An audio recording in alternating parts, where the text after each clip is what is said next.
예, 김상규의 유행가 경제 시간이죠.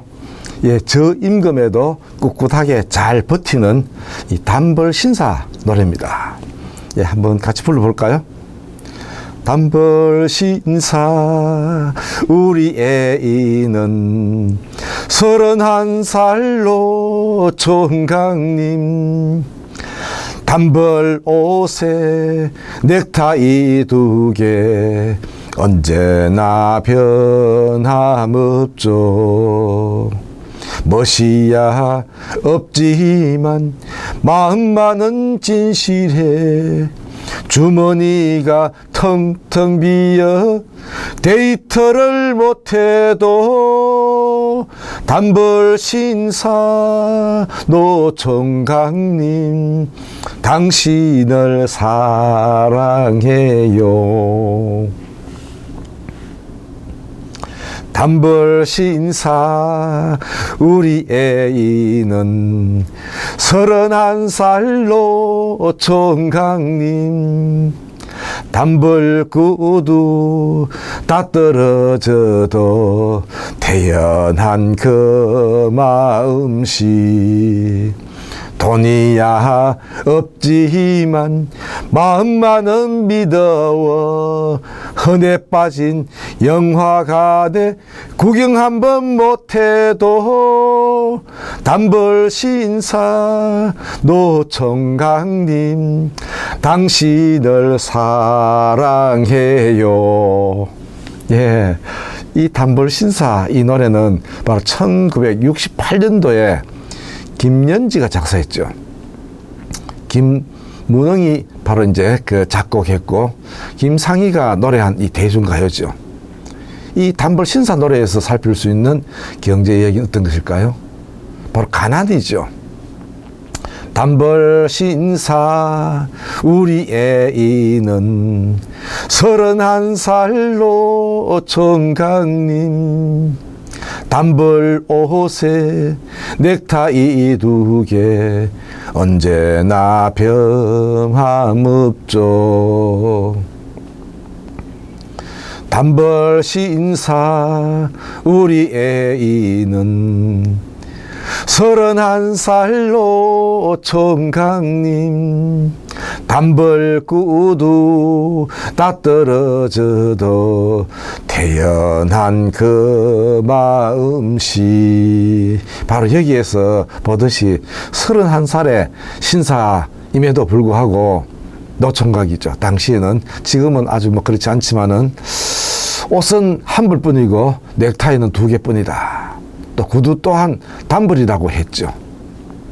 당시 우리나라 서민들의 경제생활, 우리나라의 경제 상황, 이런 것들이 얼마나 이제 열악했는가를 잘 대변해 주고 있는 노래라고 할 수 있죠.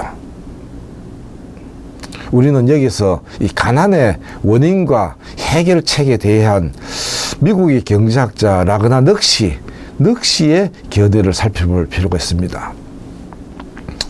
미국의 경제학자 이 라그나 넉시는 1953년도에 말이죠, 저개발국의 자본 형성의 재문제라는 이 책에서 저개발 국가의 후진국이 왜 못 사는가, 이러한 물음을 던지고 그 물음에 대해서 못 살기 때문에 못 산다 라는 이 결론을 냈죠.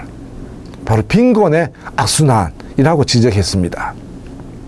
그는 이 저개발 국가가 용이하게 지속적인 경제 발전 궤도에 오르지 못하는 저해 요인이 뭘까? 그것은 결과적으로 못 살기 때문에 못 산다.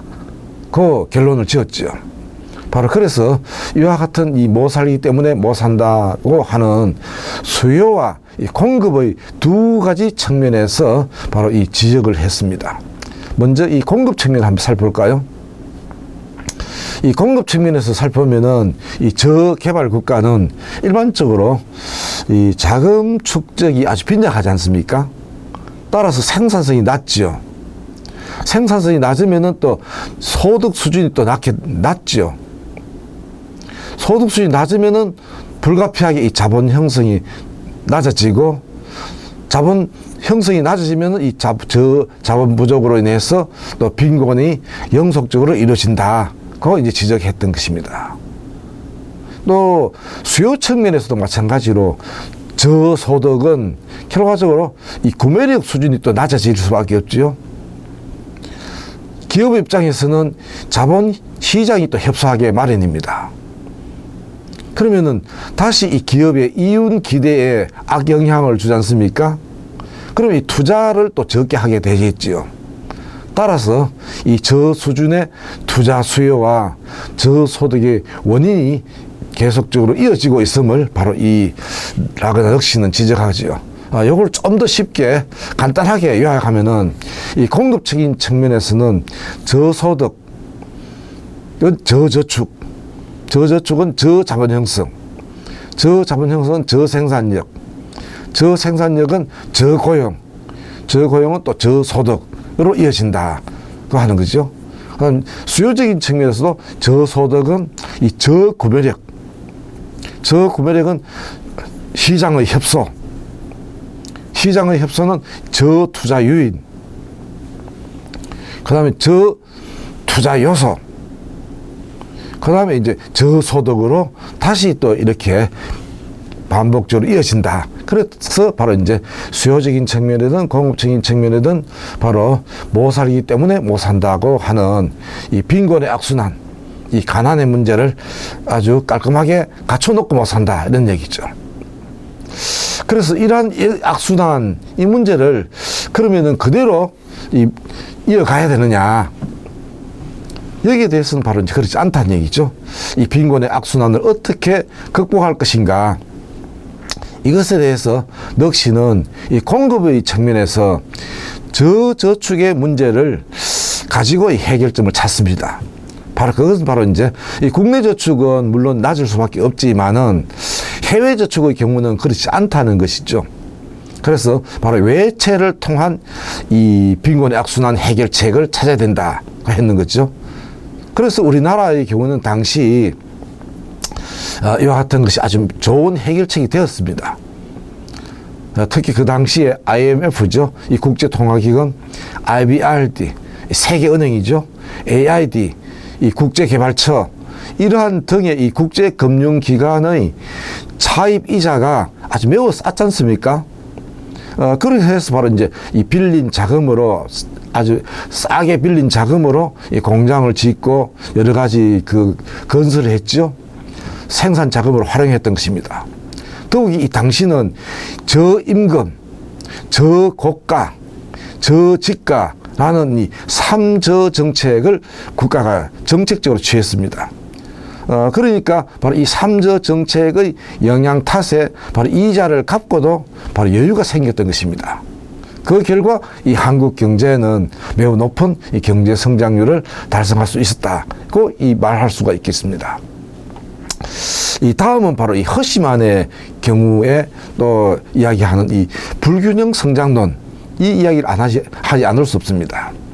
허시만은 우리나라가 잘 살기 위해서는 바로 이제 넉시의 이 균형 성장론에 입각한 정책 추진보다는 불균형 성장론을 취해야 된다고 제안을 했던 것입니다. 불균형 성장론을 채택해서 이 자본의 효율성을 높여가지고 매우 높은 이 경제 성장률을 달성하지 않으면 안 된다. 그래서 이 허시만의 불균형 성장론이란 것이 어떤 것이냐 하면은 후진국의 경우 자본이 부족하기 때문에 모든 산업을 동시에 성장시키는 것이 불가능하다는 것이죠.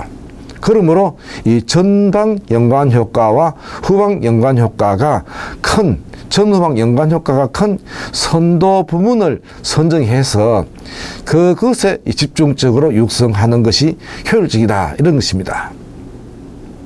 우리나라처럼 수출에 의한 판로 개척이 쉬울수록 자원이 빈약할수록 시장 기능이 원활하지 못할수록 불균형 성장론이 더 타당하다는 것입니다. 그래서 우리나라의 경우는 포항 종합제철과 울산 정유공장과 그다음 충주 비료 공장 등은 바로 이러한 정책이 일환에서 이루어졌다고 할 수가 있겠습니다. 따라서 우리나라는 경제개발 초기에는 이 자본과 기술이 빈약하고 노동력이 또 풍부했기 때문에 처음에는 이 노동 집약적인 경공업을 중심으로 선도 산업을 정해서 불균형 성장론을 추진했지만은 우리나라의 경우 국내 시장이 너무 작았기 때문에 선도 산업의 확장을 위해서는 해외 시장 개척에 노력하지 않을 수 없었습니다.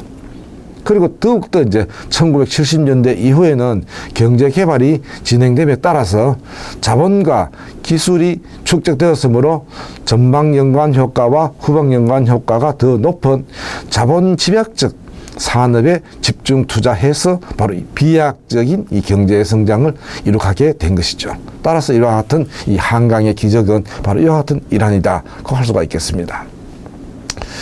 다음으로는 저임금입니다. 주머니가 텅텅 비어 데이터를 못해도 돈이야 없지만 마음만은 믿어워. 헌에 빠진 영화관에 구경 한번 못해도, 바로 이 가사에서 보듯이 1960년대 이후 급격한 산업화로 급격하게 또 이촌 향도가 진행됐죠. 이 가난한 시골에서 뛰쳐나와서 겨우 또 취직 자리를 구했죠. 또 직장 생활에 충실하고 있음을 바로 이 노래는 잘 연주하고 있는데, 바로 이 당시에 이 주머니가 텅텅 비고 또 돈이 없고 또 영화관도 못 가고 했던 원인은 결과적으로 직장 생활을 했지만은 이 저임금이 바로 이제 그 영향이다고 할 수가 있겠습니다. 우리나라는 당시에 대외 경쟁력 강화를 위해서 저임금, 낮은 임금이죠. 저고가, 쌀값, 싼 쌀값이죠. 그다음 저지가, 땅의 지가죠. 땅의 값을 싸게 해서 이러한 이 삼저 정책을 추진했습니다. 그러한 영향 탓에 직장에서 받는 월급이 충분하지 않았습니다. 그러므로 이 혼기를 앞둔 많은 직장인들은 나이가 들어도 장가를 못 갔습니다. 옷은 한 벌이고 구두도 한 벌이죠. 넥타이는 2개밖에 없는 아주 가난한 이 근로자들의 삶, 이것이 바로 이 노래가 잘 대변해주고 있다고 할 수가 있겠습니다. 유익한 시간이 됐습니까? 구독하기 꼭 부탁합니다.